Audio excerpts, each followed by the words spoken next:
Baik, kita akan mulakan. Assalamualaikum warahmatullahi wabarakatuh. Alhamdulillahi rabbil alamin. Wassalatu wassalamu ala asyrafil anbiya'i wal mursalin.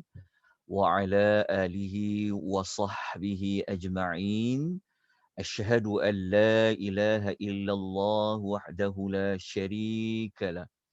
وأشهد أن محمدا عبده ورسوله اللهم صل وسلم على نبينا محمد وعلى آله وصحبه ومن تبعهم بإحسان إلى يوم الدين أما بعد. Segala puji bagi Allah, kita melafazkan rasa syukur kita kepada Allah.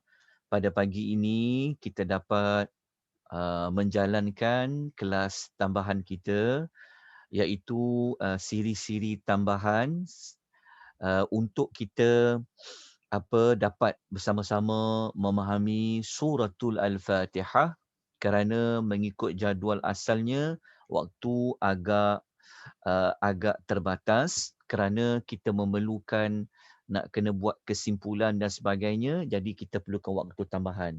Jadi untuk pagi ini kita terus ke ayat yang ke-6. Kita terus kepada ayat yang ke-6 muka surat 116. Ya, pada muka surat nombor 116 kita akan menjumpai ayat yang ke-6. Ayat yang ke-6 ini ia merupakan ayat yang berbentuk doa, berbentuk permohonan daripada hamba kepada Allah Subhanahu wa taala. Maknanya ayat 6 sampai ayat nombor 7 ia adalah doa. Kalau kita perasan bahawa dalam suratul Fatihah sebelum kita jumpa ayat 6, ayat 5, ayat 4, ayat 3, ayat 2 dan ayat 1, sebenarnya ayat yang nombor 1 sampailah ayat yang ke-5, ia merupakan pujian kita kepada Allah. Lepas kita memuji Allah, barulah kita layak untuk kita berdoa, untuk kita minta sesuatu kepada Allah Subhanahu wa taala. Jadi itulah adab kita berdoa sebenarnya. Jadi adab berdoa mulakan dengan memuji-muji Allah. Kemudian baru kita menyatakan secara spesifik apakah masalah kita, apa hajat kita.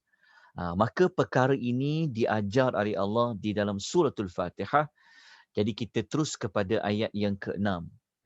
Ini merupakan satu doa yang paling penting sekali dalam hidup manusia. Doa apa? Ayatnya berbunyi, A'udzubillahi minasyaitonirrajim. Ihdinas siratal mustaqim. Ihdina Bismillah. Alhamdulillah. Baik. Ihdina adalah merupakan doa. Jadi dekat perkataan ihdina ni, ia adalah ucapan doa, permintaan. Permintaan tentang apa?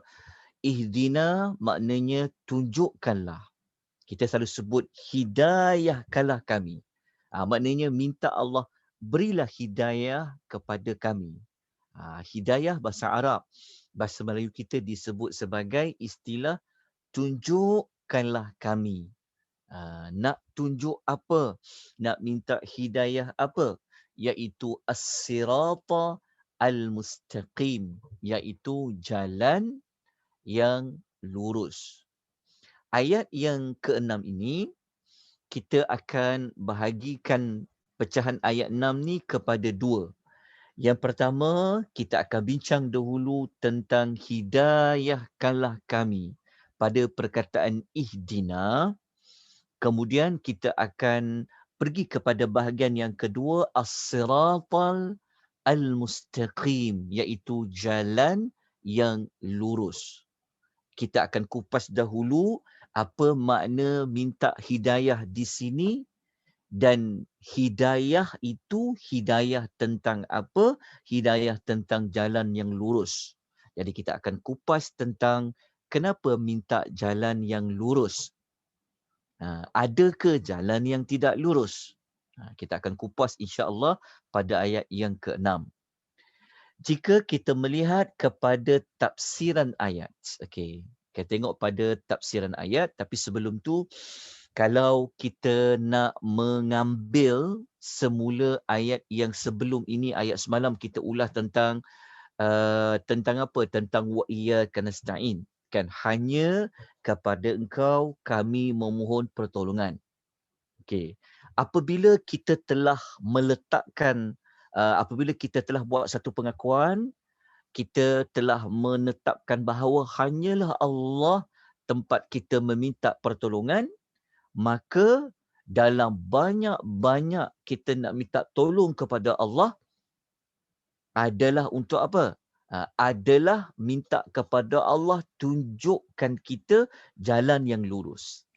Sebab apa? Sebab kalau kita tak jumpa jalan yang lurus, macam mana kita nak menunaikan tugas, tujuan kita diciptakan oleh Allah untuk iyyaka na'budu. Kita kan telah belajar pada ayat yang kelima bahawa tujuan kita dihidupkan oleh Allah adalah untuk menyembahnya, beribadah kepadanya. Jadi untuk menyembah Allah, untuk beribadat kepada Allah, maka kita memerlukan kita memerlukan petunjuk itu. Petunjuk itu adalah jalan yang lurus. Kemudian kalau kita tengok pada hubungan ayat dengan ayat sebelum, kita dah sebut sebelum ini, kita dah puji Allah Subhanahu Wa Taala, lepas tu barulah kita layak membuat permohonan kepada Allah. Kan sebelum ni kita puji Allah, lepas tu kita kata Allah adalah tempat kita memohon pertolongan. Sekarang barulah kita masuk kepada apa yang kita nak minta tolong kepada Allah, iaitu ihdina. Tunjukkanlah kami. Okey, pergi kepada tafsiran ayat, apa makna ihdina? Kalau kita merujuk kepada ulasan yang dibuat oleh Al-Imam Qurtubi, beliau mengatakan bahawa kalimah ihdina, tunjukkanlah kami ini, ia adalah doa dan keinginan. Saya warnakan dia.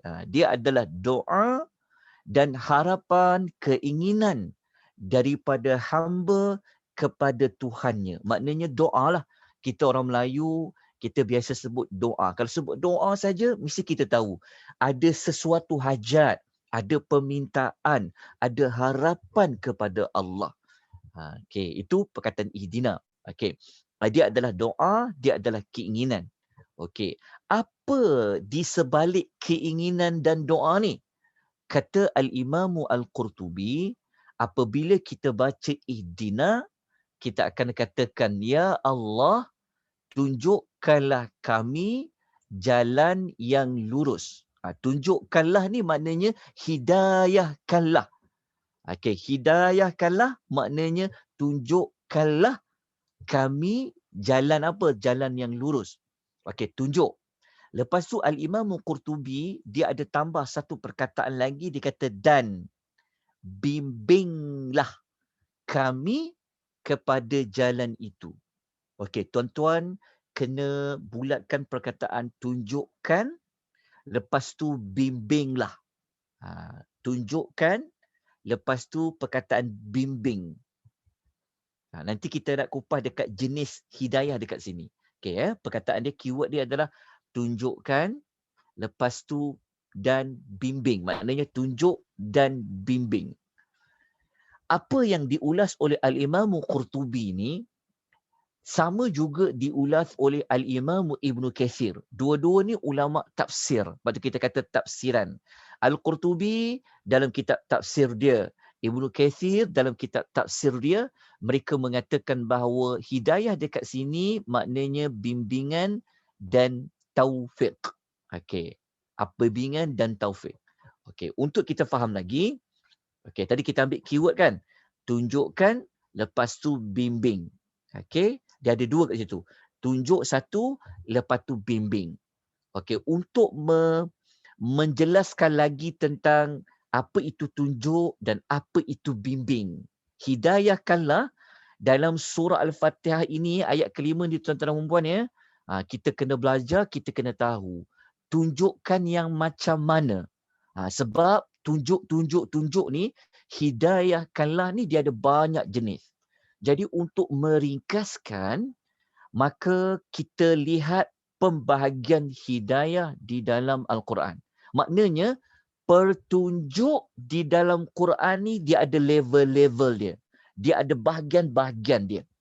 Jadi ihdina, hidayahkanlah kami, ayat yang ke-6 ni, hidayah yang bentuknya macam mana. Okey. Dia sebenarnya para ulama ulas panjang. Tapi kita ambil perkara yang paling utama, kita nak bahagikan hidayah ni kepada dua. Ada hidayah yang umum, okey, hidayah umum. Lepas tu ada satu lagi hidayah yang khas. Nampak ni. Ada hidayah yang umum, ada hidayah yang khas. Maknanya ada petunjuk yang umum, ada petunjuk yang khas. Jadi ayat ihdina tu, dalam ayat ke-6, hidayah yang mana satu? Sebab kalau kita tak belajar, mungkin kita faham tunjukkan ni, tunjukkanlah. Tetapi dia ada satu lapis lagi makna dia apa tunjuk tu. Sebab kita nak doa ni. Sebab kita nak doa. Jadi apabila kita doa, kita kena faham yang kita minta pada Allah tu minta apa. Bayangkan kalau kita doa, kita sekadar minta hidayah yang umum, dia berbeza tau kalau minta hidayah yang khas. Macam mana kita doa, kalau kita tak boleh buat dua perbezaan ni, maknanya kita minta yang mana? Kemungkinan kalau orang tidak tahu pembahagian hidayah ni, banyak dia akan minta hidayah bentuk umum saja. Tapi dekat dalam surah Fatihah, dia bukan hidayah umum. Dia hidayah satu lapis lagi. Dia adalah hidayah yang khas. Cuba bayangkan, kita minta kepada Allah dengan kita tidak tahu. Tunjuk yang macam mana. So macam mana doa tu nak Allah kabulkan? Sebab itu kadang-kadang hidup kita masih tak berubah. Masih lagi jatuh kepada bukan jalan yang lurus. Sebab apa? Sebab doa kita itu, kita tak tahu nak minta apa. Kita tahu, tunjukkanlah kami jalan lurus. Itu saja. Tapi sebenarnya tunjuk dekat situ, dia ada lagi perbahasan dia. Jadi mari kita ulas. Okey. Kita ambil perbincangan yang mudah. Hidayah dalam Quran sebenarnya dia ada banyak. Tapi kita ambil yang utama dulu. Iaitu hidayah dalam Quran ada hidayah yang umum. Hidayah umum ni hidayah apa? Okey, hidayah umum hidayah apa? Hidayah umum adalah hidayah yang, yang ni kalau nama Arab tu tak apalah. Kalau ikut para ulama kata hidayah dilalah wal irsyad. Okey, tak apa yang bahasa Arab tu kita mungkin boleh abaikanlah sebab nanti keliru pula nak guna istilah Arab tu. Tapi istilah mudah dia ada hidayah umum, cukup. Ada hidayah bentuk umum. Hidayah umum ni hidayah apa? Hidayah umum ini adalah hidayah yang membentuk kita nak dapat penjelasan. Nak dapat penerangan. Yang ni hidayah nak dapat penerangan dan kita nak dapat pemahaman. Mana satu yang baik, mana satu yang buruk. Itu hidayah umum. Maknanya hidayah yang level 1, hidayah yang sekadar kita nak minta Allah Ta'ala tu jelaskan, tunjukkan, terangkan, fahamkan. Mana yang baik, mana yang buruk.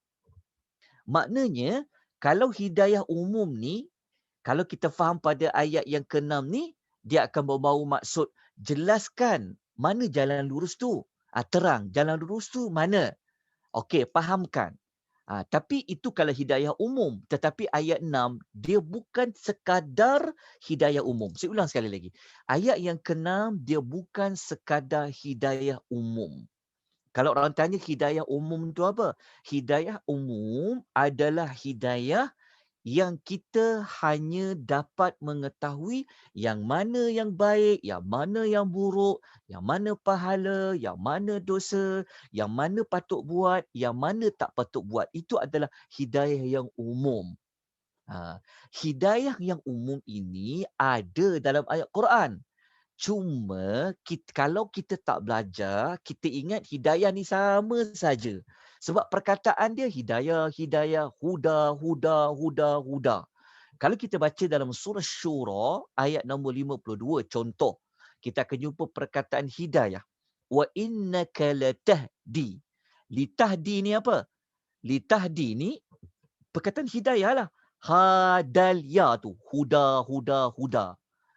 Hidayah. Orang katakan, huda tu hidayah. Tetapi hidayah jenis yang macam mana? Okey, kalau ayat surah Syura, ayat nombor 52, dia merujuk kepada hidayah untuk memberikan penerangan. Inilah jalan lurus. Sana jalan bengkok. Dia sekadar kita dapat mengetahui tentang itu jalan lurus, itu jalan yang bengkok. Itu jalan yang tak patut ikut. Ayat nombor 52, contoh. Kita jumpa juga siratim mustaqim. Ataupun kita tengok dalam surah Fussilat ayat nombor 17. Kita jumpa tentang perkataan hadainahum.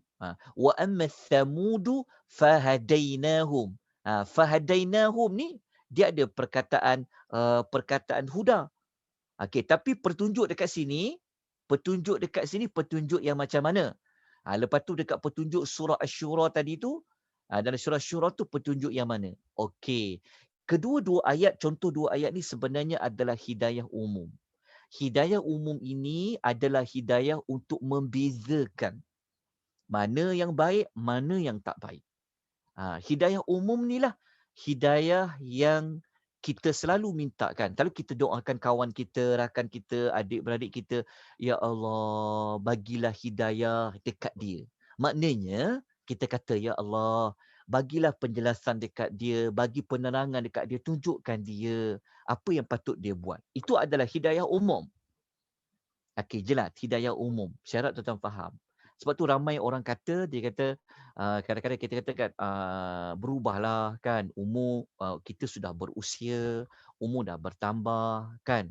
Maka dia kata, nantilah tunggu saya dapat hidayah, baru saya nak berubah. Kan dia kata tunggu dapat hidayah, dia nak berubah. Sebenarnya dia dah dapat hidayah. Jadi kita kata dia dah dapat hidayah kerana dia tahu dia patut berubah. Dia tahu dia kena patut berubah tu, maknanya dia dah dapat hidayah lah. Tapi hidayah yang mana? Dia dapat hidayah umum. Dia dapat hidayah apa yang tak patut dia buat, apa yang patut dia buat. Nanti orang kata, nantilah waktu saya dah pencen, nanti saya nak berhijrah lah. Dia ingat dia boleh dapat hidayah. Sebenarnya dia sudah dapat hidayah. Tapi sekadar hidayah tahu yang sekarang tu tak bagus, yang akan datang tu bagus. Itu adalah hidayah umum. Okey. Adakah ayat yang ke-6 ini sekadar hidayah yang umum? Kalau kita ambil lah hidayah yang umum tu letak pada ayat nombor 6, kita akan kata seolah-olah ihdina, tunjukkanlah kami mana jalan yang lurus tu. Okey, ayat yang 6 ni sebenarnya ia bukan hidayah yang umum semata-mata.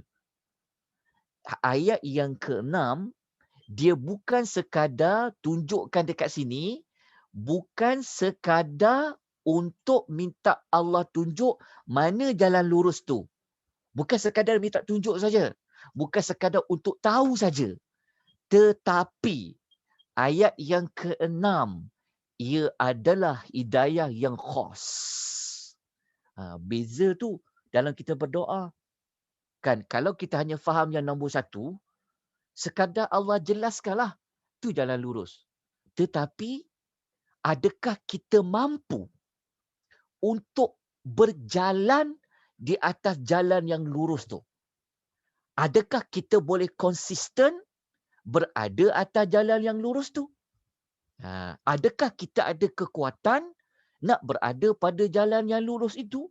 Walaupun kita tahu itu jalan lurus, tetapi adakah kita ikut jalan tu? Adakah kita mampu nak ikut jalan tu?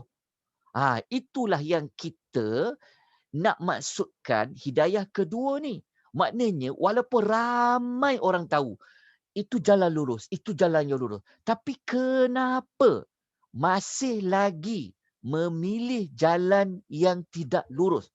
Kenapa tidak mampu untuk ikut berada pada jalan yang lurus tu? Kenapa? Kerana Allah tak bagi kekuatan pada dia.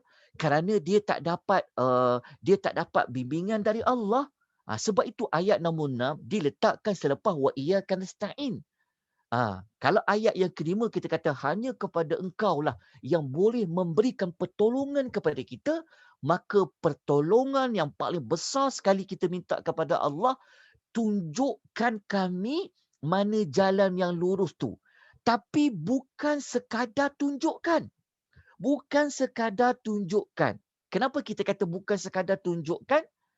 Kerana hidayah dekat situ dia adalah hidayah yang khas. Kalau sekadar nak tunjuk, ramai orang tahu. Itu pahala, itu dosa, ini patut buat, ini tak patut buat. Ramai tak orang tahu? Ramai tak orang tahu ini majlis ilmu, itu majlis yang tidak patut hadir, itu tempat yang bagus, itu tempat tak bagus. Ramai tak yang tahu? Ramai yang tahu. Kalau ramai yang tahu membezakan baik buruk, maknanya terdapat hidayah. Tetapi dia belum dapat kekuatan. Dia belum dapat lagi bimbingan kalau dia tidak dapat hidayah yang kedua. Jadi hidayah yang kedua ini para ulama namakan dia sebagai hidayatut taufiq. Okey, hidayah taufik ni hidayah apa? Okey, kita tengok contoh dia. Kita tengok maksud dia dulu. Tengok maksud dia. Kita tengok dulu tafsiran, lepas tu kita buat contoh hidayah tu. Okey, dalam kitab tafsir, Dr. Wahbah Az-Zuhaili dia kata, tunjukkanlah kami jalan yang lurus dekat sini. Tunjukkan tu apa dia kata? Dia kata, berilah kami petunjuk. Ini kita faham. Beri kami petunjuk di sini.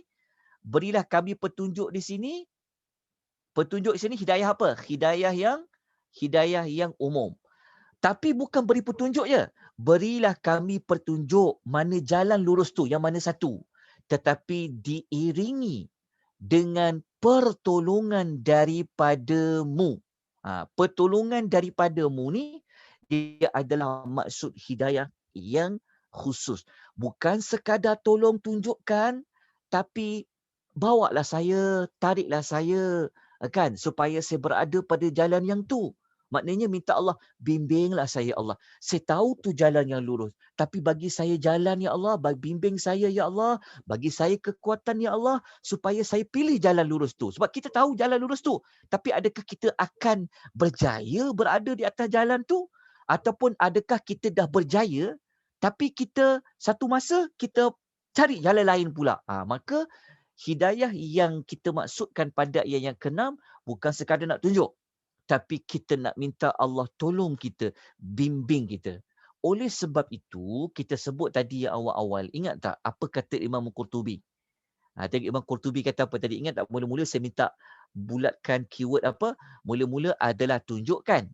Tapi apa? Dan bimbinglah. Maknanya, kalau hidayah yang umum, dia sekadar dapat tunjuk. Dia sekadar dapat membezakan saja. Dia dapat penjelasan saja. Tapi belum tentu Allah akan dorong dia. Allah bagi kuat hati dia. Nak pilih jalan tu, belum lagi. Kalau dia tidak mendapat taufik, dia tidak mendapat hidayah yang bentuk yang kedua. Hidayah bentuk dua itulah merujuk kepada bimbing, bagi kekuatan dan sebagainya. Okey, jelas dekat situ. Okey. Hidayah yang khas ni juga, hidayah yang khas ni juga, tuan akan tambah satu lagi. Okey, dia bukan sekadar pertolongan, bimbingan. Lepas tu dia ada masuk dekat sini. Masuk dekat sini dengan menjaga kami daripada sesat dan kesalahan. Okey, sebenarnya tuan tulis dekat buku tu, tuan tulislah dekat mana-mana nota. Hidayah yang khas ni dia bukan sekadar dapat Allah bimbing bagi kekuatan, tapi dia termasuk kepada makna istiqamah. Kalah kami. Istiqamahkanlah. Kan perkataan mustaqim tu dikaitan dengan istiqamah. Istiqamahkanlah kita untuk kita berada jalan yang lurus. Macam kita sekarang kan, mungkin ada orang, Alhamdulillah dia kata, dia kata, Alhamdulillah saya dah jumpa dah siapa yang patut saya kawan, saya dah tahu dah saya kena buat apa dalam hidup ni kan. Tu dia dapat hidayah, baru dia dapat hidayah umum. Tetapi untuk kita maintain, buat benda amal kebaikan, kita tahu laluan kita ni sebenarnya nak ke mana tu, bukan senang. Sebab nanti kita akan bahas, ada banyak faktor-faktor internal, eksternal yang tarik kita supaya jangan ikut jalan tu, jangan ikut jalan tu, jangan ikut jalan tu. Maka untuk pastikan kita terus berjalan kan, tak nak ke kanan, tak nak ke kiri dah, maka kita sangat memerlukan bantuan dari Allah. Minta tolong Allah. Minta tolong Allah itu, dia sudah termasuk pada perkataan ihdina. Jadi bayangkan, kalau kita hanya faham hidayah itu hidayah yang biasa, yang umum, so dalam doa kita minta yang tu je lah. Tapi kalau kita faham lapis yang kedua, rupanya dalam ayat tu bukan hidayah yang umum. Dia adalah hidayah yang khas, maka cara kita berdoa dah beza dah. Waktu kita berdoa, ihdinas siratal mustaqim, seolah-olah hati kita ni, perasaan kita kata, Ya Allah, Engkau tunjukkanlah kami jalan yang lurus, bukan sekadar tunjuk, Ya Allah, Engkau bimbinglah kami, Engkau bagi kami kekuatan, dan Engkau konsistenkan kami, Ya Allah. Janganlah aku jatuh pada jalan-jalan yang lain. Itu maksud pada hidayah ayat yang ke-6. Jadi, doa mustajab, syarat-syaratnya, dia bergantung kepada menghadirkan hati. Sebab tu banyak doa kita yang kadang-kadang tak mustajab. Sebab apa? Antara sebabnya adalah kerana waktu kita berdoa, waktu kita minta, kita tidak dapat menghadirkan hati kita. Dia panggil hudurul qalbi. Macam mana nak menghadirkan hati? Maknanya kita kena tahulah kita minta apa. Sebab tu ramai. Cuba tanya jemaah-jemaah kan. Kalau di doa bahasa Arab. Amin, amin, amin. Cuba tanya jemaah tu balik. Awak aminkan apa? Minta perkenan apa? Dia pun tak tahu. Dia kata aku aminkanlah aja.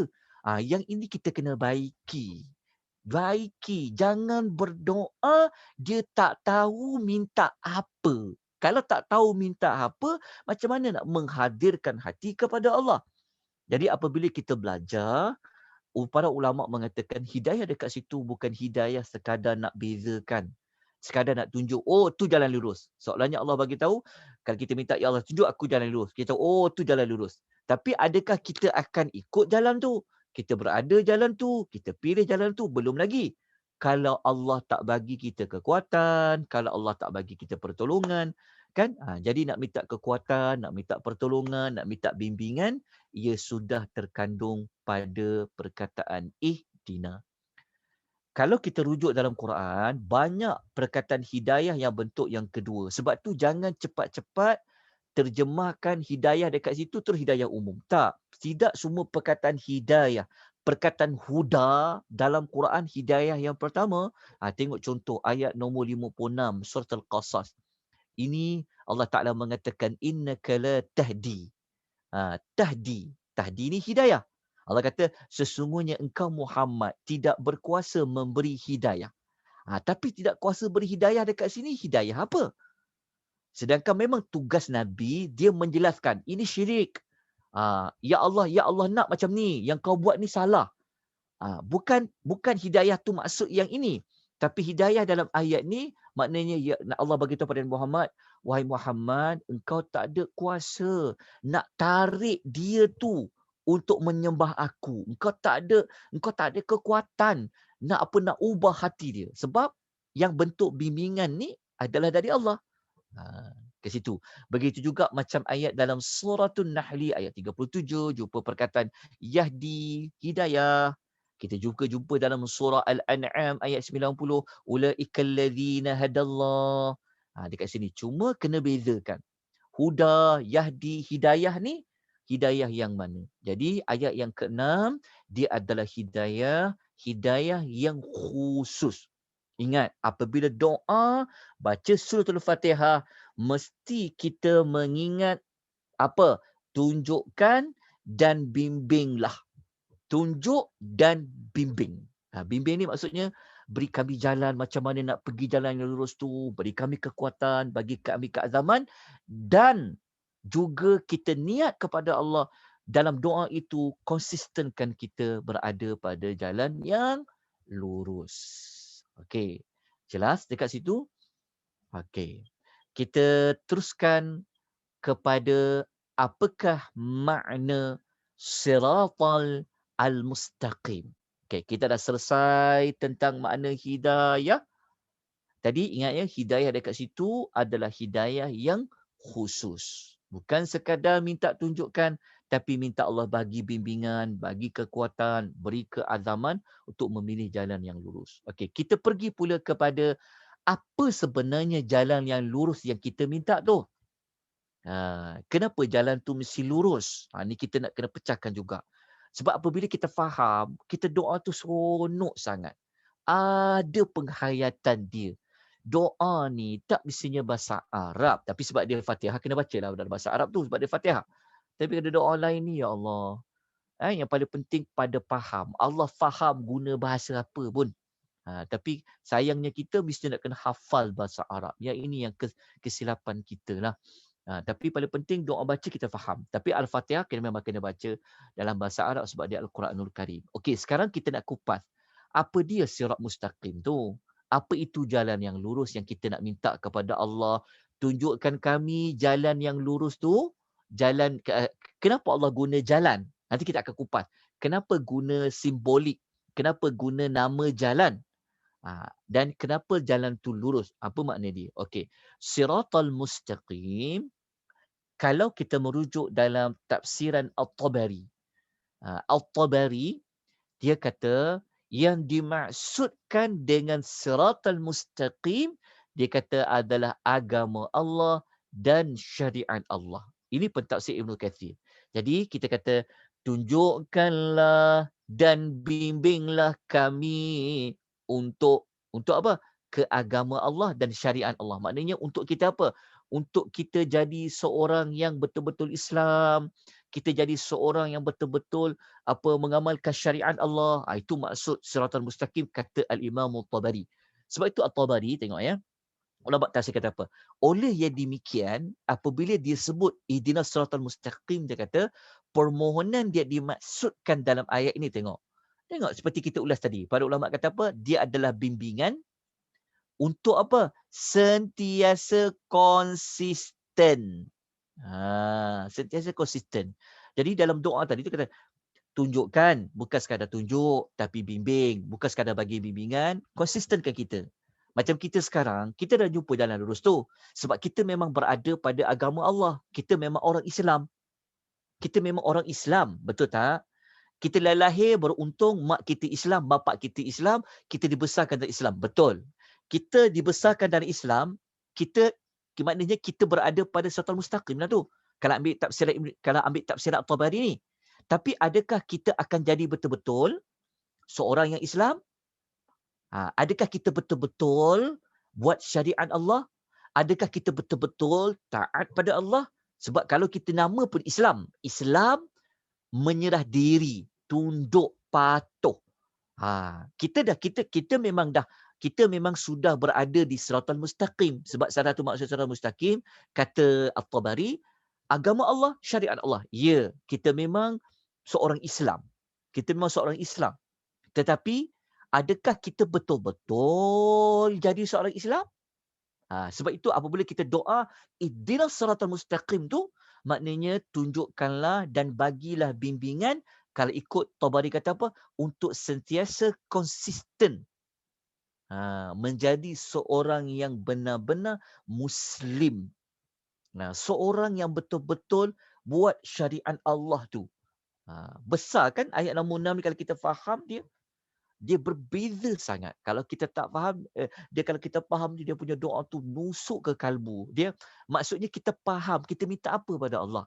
Lepas tu, kalau kita rujuk Ibnu Katsir pula. Ibnu Katsir dia define Siratal Mustaqim ni apa?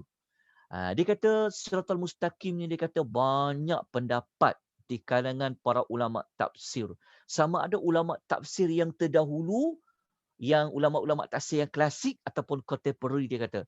Dia kata walaupun apa pun dia kata bahaslah macam mana sekalipun dia kata, tapi kata dia pada prinsip dia merujuk kepada satu makna. Ya apa? Dia kata ikut Allah dan ikut Rasul. Maknanya Siratal Mustaqim ni maknanya pertama tadi yang Islam tadi tu. Lepas tu syariat-syariat di dalam Islam. Makna kedua kata Ibnu Katsir, dia Siratal Mustaqim ni maknanya kalau kita ikut Allah, kita ikut Rasul. Taat Allah, taat Rasul. Itulah Siratal Mustaqim. Jalan yang lurus tu, jalan yang lurus apa? Jalan kepada nak ikut Allah, nak ikut Rasul. Jadi nak ikut Allah, nak ikut Rasul, dia ada kaitan dengan nombor satu. Sebab Allah menurunkan Islam. Allah suruh Nabi menyampaikan agama apa? Menyampaikan agama Islam. Okay, itu pentafsiran Ibnu Katsir. Okay. Kemudian, okay, yang lain tu tak apalah, perbahasan panjang. Jadi, kalau kita tengok kepada kesimpulan ayat 6 ni apa? Teruskanlah engkau bimbing kami di jalan yang lurus, jangan engkau sekali-kali simpankan kami ke jalan yang lain. Okey. Berdasarkan maklumat ringkas ni, insya-Allah saya yakin kita dah faham dah tentang hidayah tadi jenis macam mana dan apa maksud Siratal Mustaqim. Dia panjang Siratal Mustaqim ni perbahasan dia, tapi cukup dengan dua tafsiran ni kita dah dapat makna yang lengkap lah. Kita dapat makna yang lengkap. Siratal Al-Mustaqim. Baik, tuan-tuan dan puan. Sekarang kita nak perincikan lagi tentang kenapa sampai kita nak minta Allah Ta'ala tunjukkan jalan lurus, kenapa kita nak kena minta bimbingan, lepas tu membawa kepada maksud konsisten tu. Sebab apa? Sebab di luar sana, di hadapan kita, kanan kita, kiri kita, belakang kita, ada jalan lain. Dalam hidup ni kita ada banyak jalan. Tapi jalan yang kita nak ikut tu mana? Jalan yang lurus. Yang jalan kita tak nak ikut tu apa? Iaitu jalan yang tak lurus lah. Jalan yang tak lurus tu satu ke, dua ke? Quran bagi tahu banyak. Jadi mari kita tengok tentang jalan yang lurus tu. Kita terus pergi kepada yang ni. Tuan-tuan tengok gambar ni. Tuan-tuan tengok gambar yang Nabi buat lukisan ni. Nampak tak pada muka surat nombor ni? Muka surat nombor 122 dalam buku. Cuba tengok dalam gambar tu. Nampak tak garis bentuk yang satu tulang besar ni? Macam gambar fishbone lah. Gambar tulang kan? Tulang ikan ni kan? Tengok. Okay. Sebenarnya, lukisan ni adalah lukisan yang dilukis oleh Rasulullah SAW. Bukanlah kita kata sebiji macam ni, tapi gambar dia memang macam ni. Gambar dia. Bentuk yang digariskan, yang dilukiskan oleh Rasulullah SAW. Apa dalil dia? Kita tengok dekat sini. Ini hadis riwayat Ahmad dalam musnad dia. Kata Abdullah bin Mas'ud. Abdullah bin Mas'ud dia kata macam ni. Dia kata khatta lana Rasulullah sallallahu alaihi wasallam khattan biyadi. Rasulullah sallallahu alaihi wasallam telah membuat satu garis lurus dengan tangannya untuk kami. Satu garis lurus ni garis yang mana? Yang ni gambar yang tulang besar ni. Ni satu garis lurus ni. Ni Nabi buat garisan ni mula-mula. Nabi buat garisan besar ni. Lepas tu Nabi bersabda. Nabi kata inilah jalan yang lurus. Nabi kata yang gambar tulang-tulang besar ni kan. Nabi kata inilah jalan yang lurus. Mula-mula Rasulullah SAW lukis dulu kata Abdullah bin Mas'ud. Dia buat satu garis panjang ni. Nabi kata inilah jalan yang lurus. Lepas tu Nabi buat lagi beberapa garis sebelah kanan dan kiri. Nampak tak? Beberapa garis sebelah kanan dan kiri. Sebelah garis lurus ni, yang satu ni, dari satu je garis lurus ni. Dia tak dua, dia tak tiga, satu. Nabi kata inilah garis yang satu yang besar ni lah, yang lurus ni lah. Inilah jalan yang lurus. Lepas tu Nabi buat garis pula. Di kanan dia ada satu, kiri ada satu, kanan ada dua. Dia buat garis yang kiri kanan tu kan. Kan tengok gambar ni berapa? 2, 4, 6, 7. 2, 4, 6, 7. Bukanlah 7 saja, tapi nak menunjukkan banyak. Maka waktu Nabi buat garis sebelah kanan dan kiri dia, lepas tu Nabi sallallahu alaihi wasallam bersabda. Nabi kata hadhihi thubulun mutafarriqatun. Nabi kata inilah jalan-jalan yang bercerai-berai. Maksudnya kata Nabi, inilah jalan yang bersimpang siur. Bersimpang siur tu maksudnya apa? Jalan-jalan ni lah bukan jalan kita kena ikut, ni jalan simpang siur ni. Tapi jalan lurus bagaimana? Satu je. Okey, lepas tu Nabi kata pada setiap jalannya, jalan mana yang kiri kanan ni, setiap jalan kiri dan kanan ni kata Nabi sallallahu alaihi wasallam bersabda, minha syaitanun yad'u ilaihi. Ada syaitan yang mengajak kepada jalan yang ada dekat kiri dan kanan. Maksud dia, jalan lurus ni satu. Okey, jalan ni kita kena ikut. Tapi ada jalan di kanan dan kiri kita, ada jalan lain. Jalan-jalan yang banyak jalan lain ni jalan apa? Inilah jalan yang tidak lurus. Jalan yang tidak lurus ni, Nabi kata apa? Dia punya bahayanya apa? Bahayanya ada syaitan yang mengajak kita kepada jalan ke kiri dan jalan ke kanan. Maknanya sentiasa akan ada syaitan yang tak nak kita berada di atas jalan yang lurus ni. Oleh sebab itu makna ihdina tadi itu sangat penting. Maknanya bukan sekadar kita nak tahu yang garis lurus ni. Kalau kita sekadar nak tahu garis lurus ni, maknanya hidayah yang umum tadi. Tapi kita nak, ya Allah, banyaknya jalan kiri kanan, patut ada satu jalan saja yang lurus ni. Kan? Belum tentu orang dia tahu jalan lurus ni jalan lurus, belum tentu dia tahu jalan kanan dan kiri, dia akan pilih jalan yang lurus. Sebab dia tahu ada banyak jalan. Tapi hanya dengan bimbingan Allah, dengan kekuatan yang Allah beri pada kita, kita tetap akan duduk jalan lurus ni. Kita tak nak pergi kiri dan kanan ni. Sebab itu kita perlukan konsisten. Jadi untuk konsistenkan kita, kalau kita dapat bimbingan dari Allah, Allah sahaja yang mampu yang kuatkan hati kita. Allah saja yang mampu tegapkan kaki kita ni. Tak nak dah pandang kanan, tak nak dah pandang kiri. Kita nak atas jalan yang lurus saja. Sebab itu sangat penting memahami perkataan ihdina. Sebab itu diletakkan selepas perkataan wa iyyaka nasta'in. Okey. Untuk kita mantapkan lagi hadis ini, sebenarnya Al-Quranul Karim telah pun terang kepada kita. Jalan yang lurus ni satu je. Jalan yang bengkok-bengkok ni banyak. Kan sebab tu Nabi buat garis satu. Kenapa Nabi tak buat garis lurus ni ada dua, ada tiga? Sebab jalan lurus ni satu je. Dia tak ada dua, dia tak ada tiga. Tapi jalan yang bengkok-bengkok ni banyak. Okey, kalau kita baca satu ayat Quran, contohnya kalau kita baca dalam surah Al-An'am, ayat 153, kita akan dapat jawapan. Kenapa jalan lurus tu hanya satu yang macam Nabi lukis tadi? Sebenarnya, kalau kita teliti baik-baik, jalan lurus tu, Allah guna perkataan singular sebenarnya. Dia jalan ni, kalau dia satu jalan, dia panggil sirat. Kalau dia banyak jalan, Allah guna subul. Jadi kalau kita baca dalam surah Al-An'am ayat 153, tengok Allah kata apa? Wa anna hadza sirati mustaqiman fattabi'u. Allah kata dan sesungguhnya inilah jalanku yang lurus, maka hendaklah kamu ikut jalan tu. Ikut jalan tu kata Allah. Dan Allah kata wala tattabi'ul subul. Nampak tak perkataan subul? Subul lawannya adalah kepada sirat. Subul ni apa? Subul ni kan dia adalah ni adalah plural. Subul ni adalah jalan yang menggunakan bilangan banyak.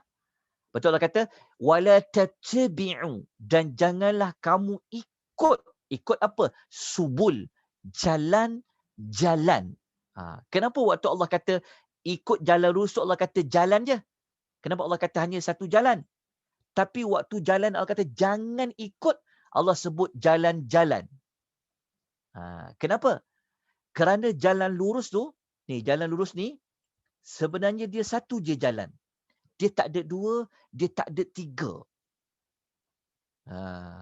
Maknanya, kalau kita define jalan lurus tadi, hanya ikut Allah dan Rasul, itu je jalan dia. Tak ada jalan lain dah. Islam je jalan dia. Dia tak ada pada agama lain. Islam saja jalan dia. Kalau kita ambil tafsir Tabari, Siratal Mustaqim tadi kan, maknanya Islam. Kan? Maknanya ikut Allah dan Rasul. Maknanya jalan lurus tu hanya jalan yang Allah tetapkan, hanya jalan yang Rasul tetapkan saja. Tak ada jalan dua, tak ada jalan tiga. Islam saja jalan dia. Tidak ada jalan selain pada Islam. Lepas tapi Allah kata, jalan yang kau jangan ikut tu banyak jalan dia. Lepas tu kata subul, jalan-jalan. Siapa ikut jalan-jalan tu, fatafarraqa bikum an sabilih. Maka jalan-jalan itu akan memisahkan kamu daripada jalan Allah. Maknanya siapa pilih jalan selain pada satu jalan tu, dia pilih jalan-jalan lain, dia takkan jumpalah semula jalan yang satu tu. Maknanya dia tak jumpalah jalan yang lurus tu. Maka ayat Quran ini dijelaskan lagi oleh apa? Oleh Rasulullah SAW yang kita sebut tadi. Maka jalan yang lurus ni, ya Allah kata tadi, sirati mustaqiman. Jalan ni ya Allah suruh ikut. Sebab tu Nabi lukis satu je. Sebab jalan lurus ni satu je. Dia tak ada dua, dia tak ada tiga. Tapi kalau jalan banyak-banyak kiri kanan ni, adalah jalan-jalan yang terpisung. Ingat, bukan sekadar kita tahu jalan ni terpisung, tetapi ada daya penarik dia yang tarik kita pilih jalan ini. Jelas tak? Jadi kalau kita tengok gambar jalan ni kan, jalan lurus ni, mana lebih cepat sampai? Nak ikut jalan kiri kanan ni ke nak ikut jalan yang lurus ni? Yang pertama, jalan kiri kanan ni tentulah takkan bawa kepada destinasi sebab destinasi di kat depan. Kan? Yang lurus, ikut yang lurus ni. Okey, tuan-tuan jelas? Moga-moga jelas tentang ihdina dan apa makna siratal mustaqim, kenapa jalan yang itu dia panggil satu jalan yang lurus. Baik, tuan-tuan dan puan, kita ada waktu lagi, mari kita lanjutkan lagi. Kenapa Allah menggunakan lafaz kami pada ayat ini? Ini pun telah saya terangkan hari semalam. Masih ingat? Kenapa waktu kita berdoa, kita tak doa diri sendiri? Kenapa kita doa ramai-ramai? Guna kami pula dalam Al-Fatihah. Maka dijelaskan bahawa lafaz kami digunakan oleh Allah untuk beri isyarat kepada kita agar kita laksanakan tanggungjawab dengan membawa orang di sekeliling kita supaya mereka mendapat hidayah dan berada di atas jalan yang lurus. Janganlah kita bersikap pentingkan diri sendiri untuk berseorangan masuk ke dalam syurga. Tapi berusahalah untuk bawa orang seramai yang mungkin untuk berada di atas jalan yang lurus. Seterusnya masuk ke dalam syurga. Kami ingat tak kita kupas minggu lepas, kita kupas hari semalam, kami tu kenapa kita kata iyyaka na'budu, hanya kepada engkau kami dan hanya kepada engkau kami minta pertolongan. Maknanya kita tak boleh penting diri sendiri.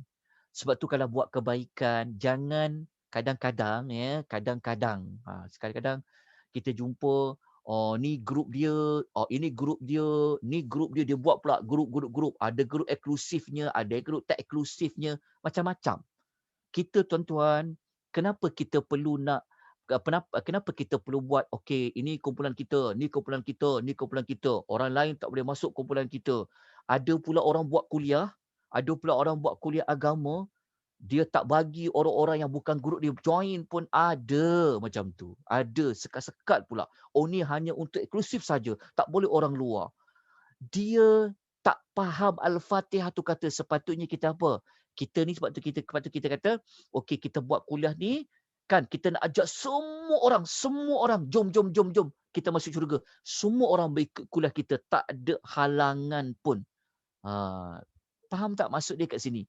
Dan kalau tuan-tuan nak faham lagi tentang maklumat kenapa Allah guna kami, saya ajak tuan-tuan ikut kelas hari Khamis petang.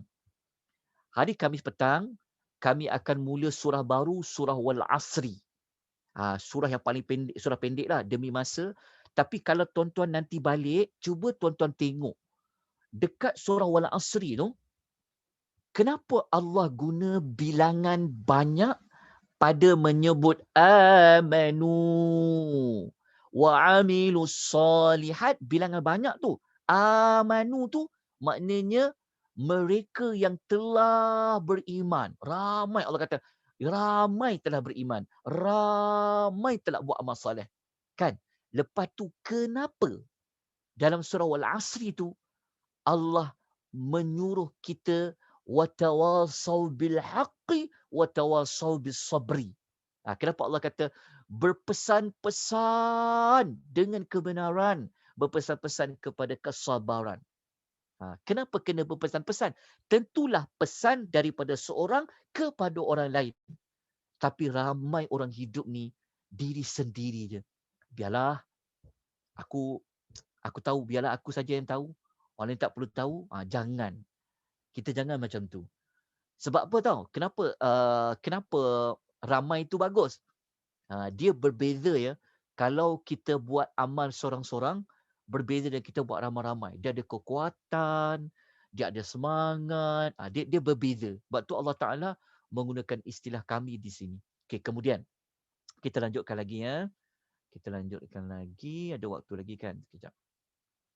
Okey, dekat sini kita dah habiskan ihdinas siratal al-mustaqim. Baik, tuan-tuan dan puan-puan yang Allah rahmati, lagi Allah kasihin tuan-tuan, tuan-tuan nanti bacalah ya pada buku ni. Sebab kalau saya nak baca satu-satu perkataan ni memang seronoklah. Kita boleh faham buku ni.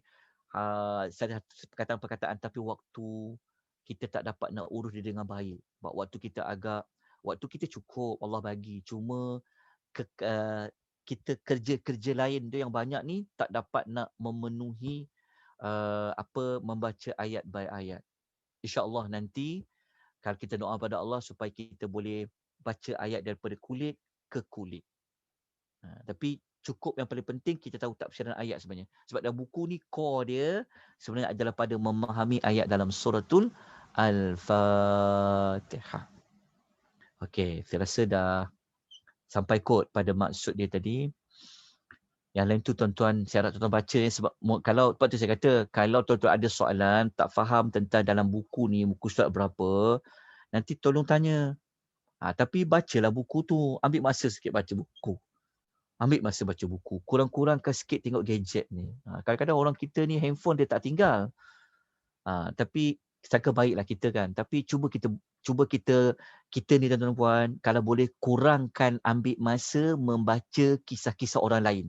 Kalau boleh tinggalkan. Tak perlulah kita nak habis masa membaca kisah artis ni lah, selebriti ni lah. Kadang-kadang saya pelik, kenapa surat khabar, kenapa isu, mesti kena cerita pasal artis. Kenapa kena cerita pasal selebriti? Betul tak? Ramai tak orang di sana, saya nak tanya. Kita banyak baca apa? Waktu kita guna untuk faham apa? Tengok apa isu hari ni, boleh tengok isu hari ni, tapi jangan kita lama-lama sangat. Cukup, nanti kau lah. Kan? Bukan kita tak nak ajak orang. Tapi kita ambil masa tu, kita mengomentar lah, apalah kan. Jadi, apa kata? Ni ambil masa baca buku-buku agama yang bawa kita kepada Allah, fahamkan. Dah lah kita dapat pahala, of course.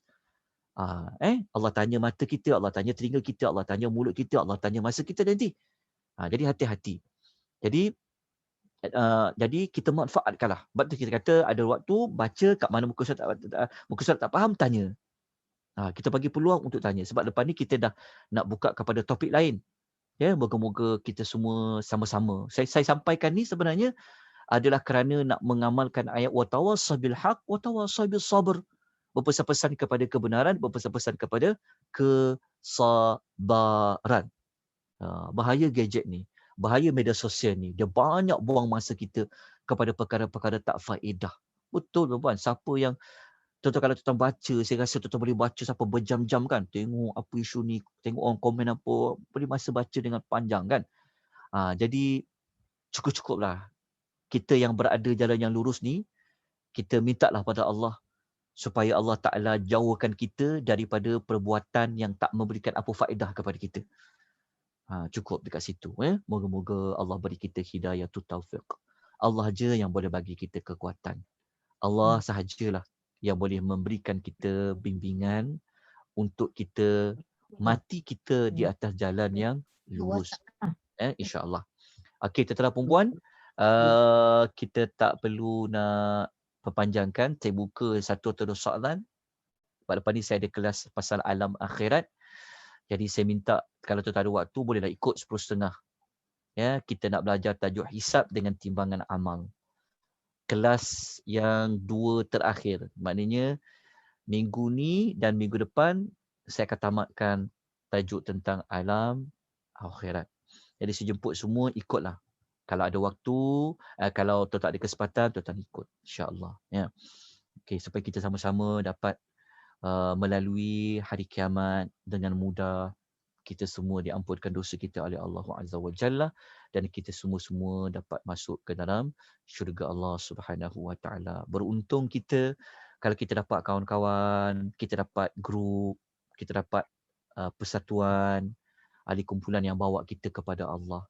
Pegang baik-baik. Pegang baik-baik mereka-mereka ni. Kan kita seronok dapat kawan.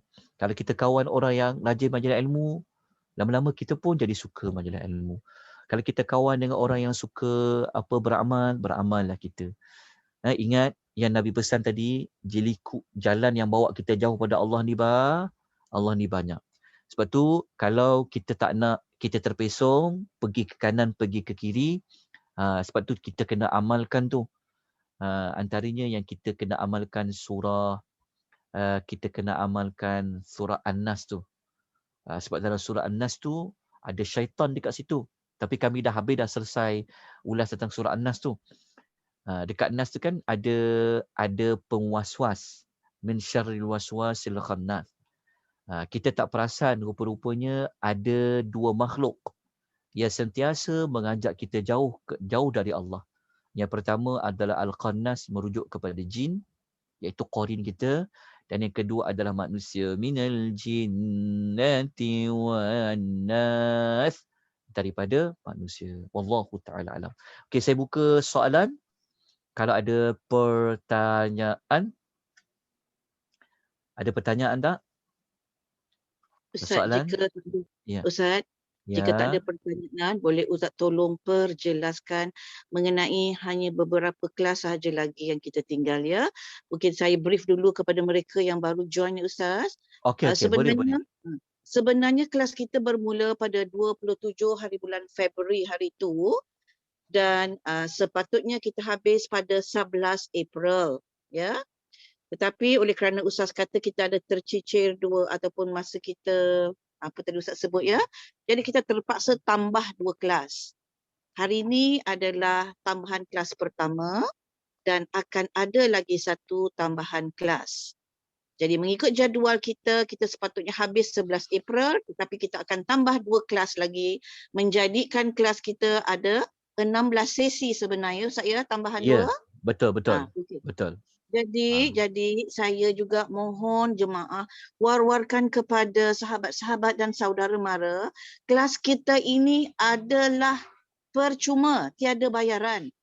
Mohon panjang-panjangkan, war-warkan, dan jika mereka tidak dapat mengikuti kuliah ini dari awal, kita akan hantar rakaman videonya di dalam chat group yang kita telah ada, yang Ustaz telah sediakan. Betul ya Ustaz, ya?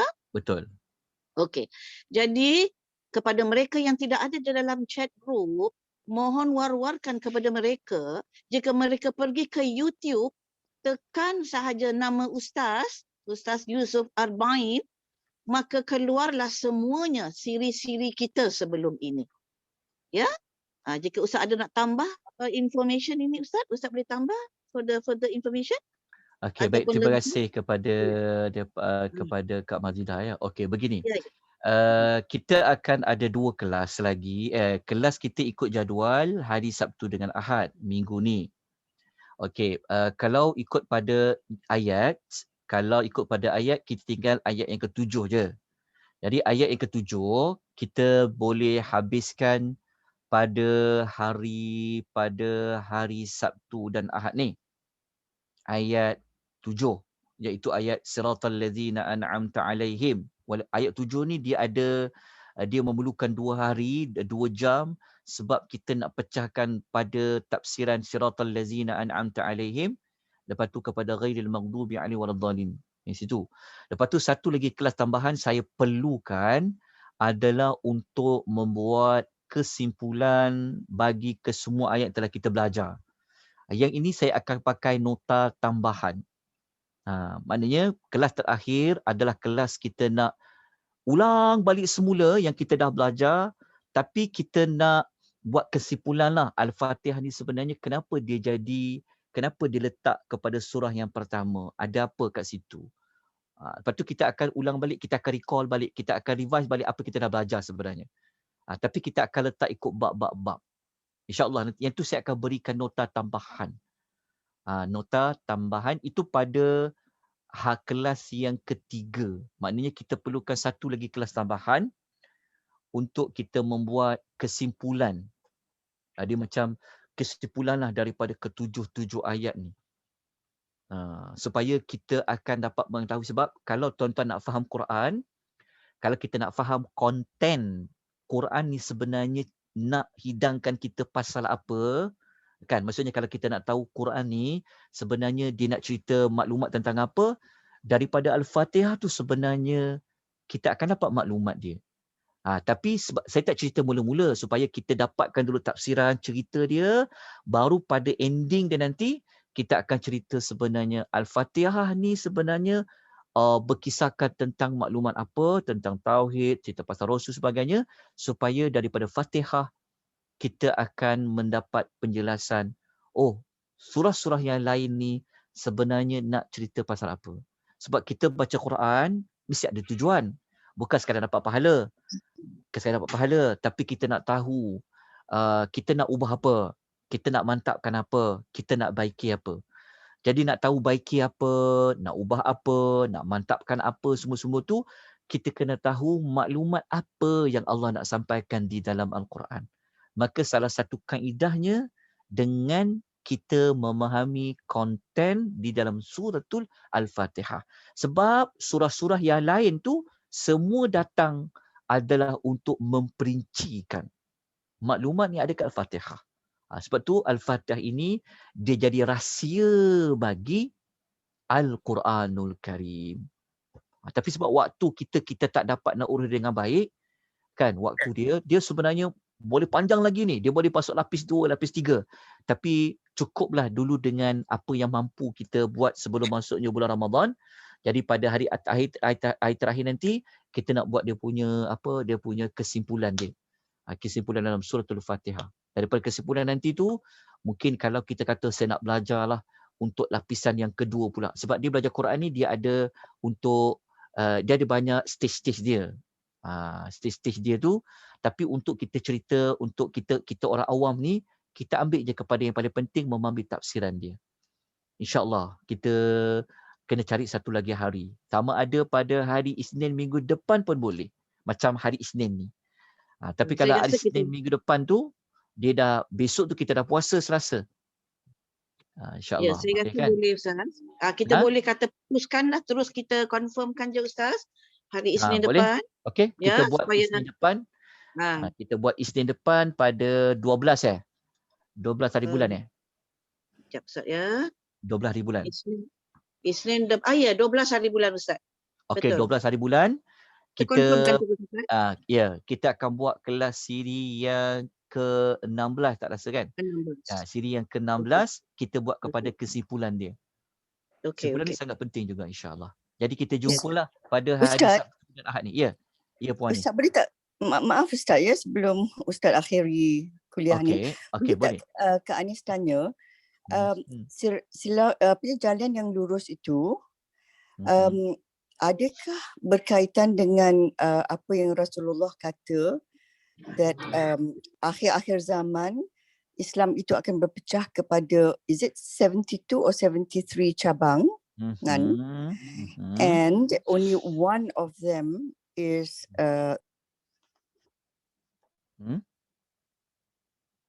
one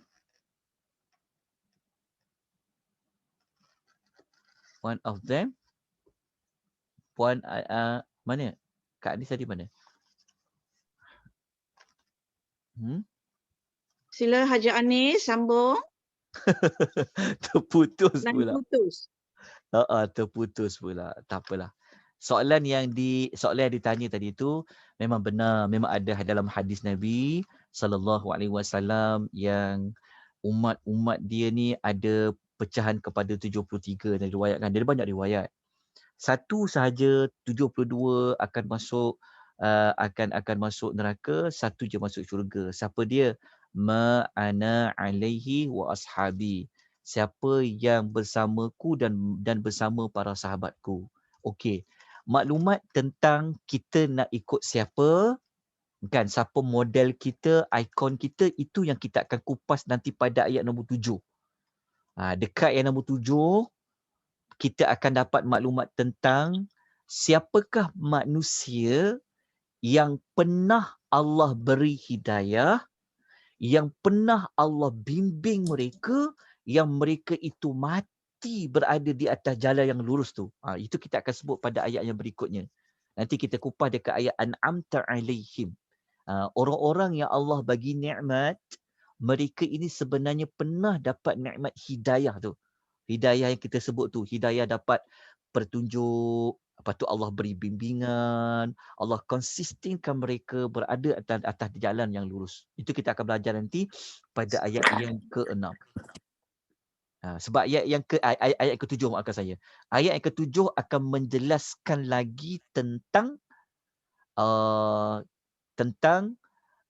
siapakah contoh-contoh manusia yang pernah memilih jalan yang lurus. Bagaimana Allah tolong mereka. Ini kita akan kupas insya-Allah pada hari Sabtu akan datang pada ayat nombor 7. Insya-Allah. Okay, ada soalan lain? Hajat Hanis dah balik tu online, Hajat Hanis? Yeah. Can you hear me? Ya, tadi putus ya. Sila.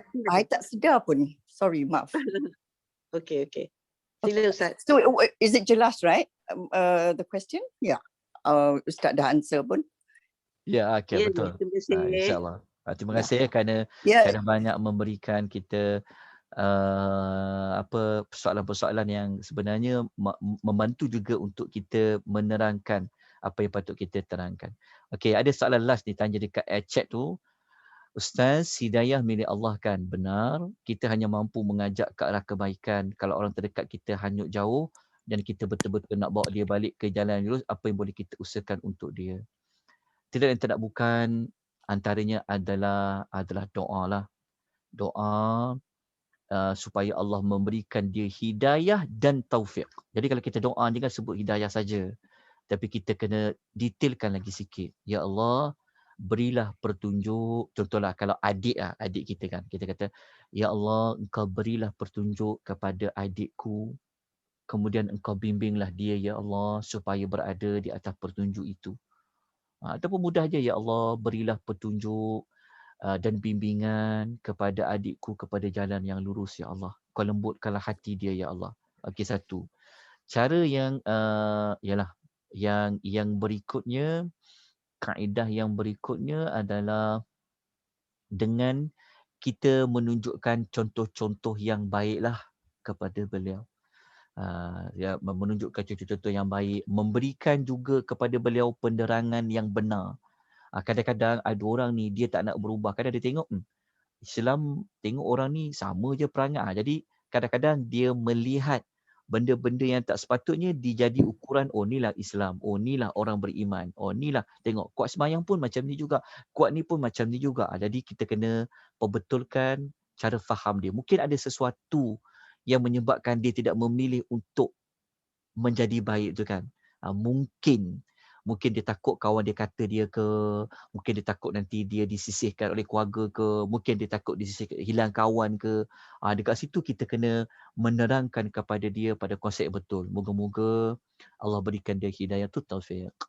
Baik, kita jumpa lagi insya-Allah kerana saya ada kelas pukul 10.30. Terima kasih semua kerana boleh mengikuti kelas kita. Barakallahu fikum, jazakumullah khairan katsira, wa billahi taufiq hidayah. Wassalamualaikum warahmatullahi wabarakatuh. Waalaikumsalam. Jazakallah, Ustaz. Wa iyyakum.